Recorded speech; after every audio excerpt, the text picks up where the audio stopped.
그러면 이제 A반 수업과 B반 수업에 대해서 설명을 드리도록 하겠습니다. 어쨌든 이 수업의 목적은 학교에서 좋은 내신 성적을 받기 위함이고 2차적으로 이제 수능 준비를 하기 위한 예비반이라고 생각하시면 될 것 같습니다.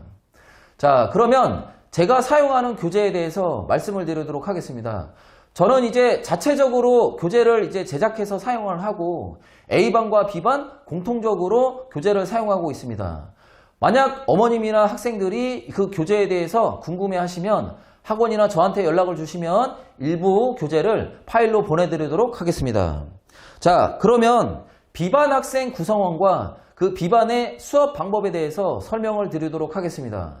이 분반을 실시하다 보면 결국에는 이 B반 같은 경우는 다양한 구성원이 모이게 되는데, 예를 들자면 물리에 대한 어떤 잠재력은 있지만 처음 배우기 때문에 아직 그 물리에 대한 과목을 잘 하지 못하는 학생, 또는 물리 공부하는 양이 많긴 하지만 그 공부하는 양에 비해서 결과가 잘 나오지 않는 학생, 정말 많은 비중을 차지하는 그 학생의 어떤 예가 뭐냐면 물리 내용은 이해를 잘 하지만 직접적으로 자기가 문제를 풀었을 때 그 많은 문제를 직접적으로 잘 풀지 못하는 학생이 많은 비중을 차지하고 있습니다.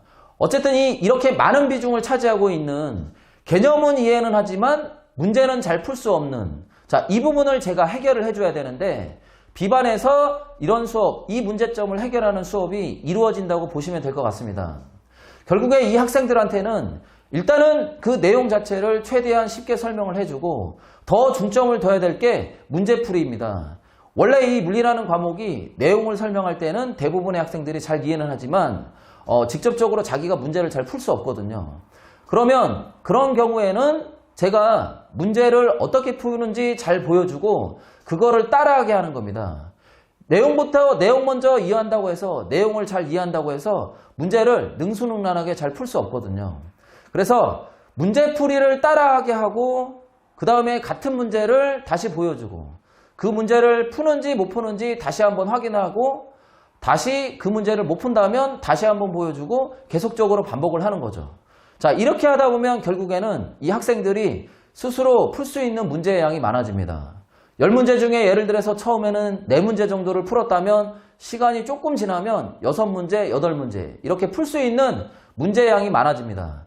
결국에 이 B반에서는 많은 문제를 풀이하는 것을 보여주고 그 풀이 방법을 따라하게 하고 자기가 풀 수 있는 거를 점점 그 문제의 양을 늘려나가는 그런 반이라고 생각하면 될 것 같습니다.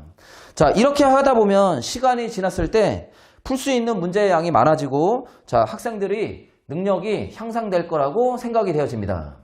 A반 학생 구성원과 수업 방법에 대해서 설명을 드리도록 하겠습니다. 먼저 이 A반 학생의 구성원은 중학교 때부터 선행을 한 친구들이나 또는 이 물리 과목에 대한 이해력이 높아가지고 난이도가 높은 문제를 줬을 때 문제 해결력이 높은 친구들로 구성이 되어 있습니다. 그래서 문제 해결력이 높고 물리 과목에 대한 이해력도 좋고, 그리고 과제 같은 어떤 집착력도 좋기 때문에 저희가 같은 진도를 나갔을 때 다른 반보다 훨씬 좀 진도를 빨리 나갈 수 있는 이점이 있습니다. 그래서 저희가 같은 수업에 같은 시간을 진행을 하더라도 남는 시간이 많기 때문에 그 남는 시간에 대한 어떤 활용도가 높다고 생각하시면 될 것 같습니다.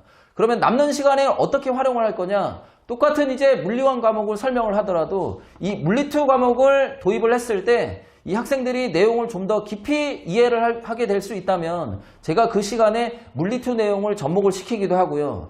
또는 어떤 문제를 풀 때 한 가지 방법으로만 푸는 게 아니라 여러 가지 이제 문제풀이 방법을 제시해가지고 그 문제에 대해서 이해도나 어떤 포괄적으로 생각할 수 있게끔 그런 다양한 방법을 가지고 수업을 하는 반이 A반이라고 생각을 하시면 좋을 것 같습니다. 그러면 공통적으로 A반이나 B반이나 공통적으로 제공하는 게 뭐냐면 수업 후에 숙제 같은 경우는 A반이나 B반이나 똑같다고 생각하시면 될 것 같습니다. 문제 같은 경우는 고등학교 2학년, 3학년 모의고사 기출문제, 그리고 이제 수능 특강 문제에서 문제를 선별해서 난이도가 쉬운 문제부터 어려운 문제까지 골고루 애들한테 나눠준다고 보면 되고요. 그러면 이제 학생들이 스스로 채점을 해서 틀린 문제 같은 경우는 제가 이제 수업 시간에 설명을 하기도 하고, 또는 강의를 저희가 촬영을 해서 홈페이지에 올려두는 경우도 있습니다. 마지막으로 수업이 끝난 다음에는 반드시 이제 테스트를 실시를 하게 되는데 진도에 문제가 없는 한 매주 실시한다고 보시면 될 것 같습니다. 자, 테스트를 보고 난 다음에는 오답 문제와 그 오답에 대한 문제풀이 강의를 제공하고 자, 그리고 성적표를 발송합니다. 성적표 같은 경우는 학생과 학부모님께 동시에 발송을 해드리고 있습니다. 자, 그러면 A반, B반 수업에 대한 설명을 마치도록 하겠습니다.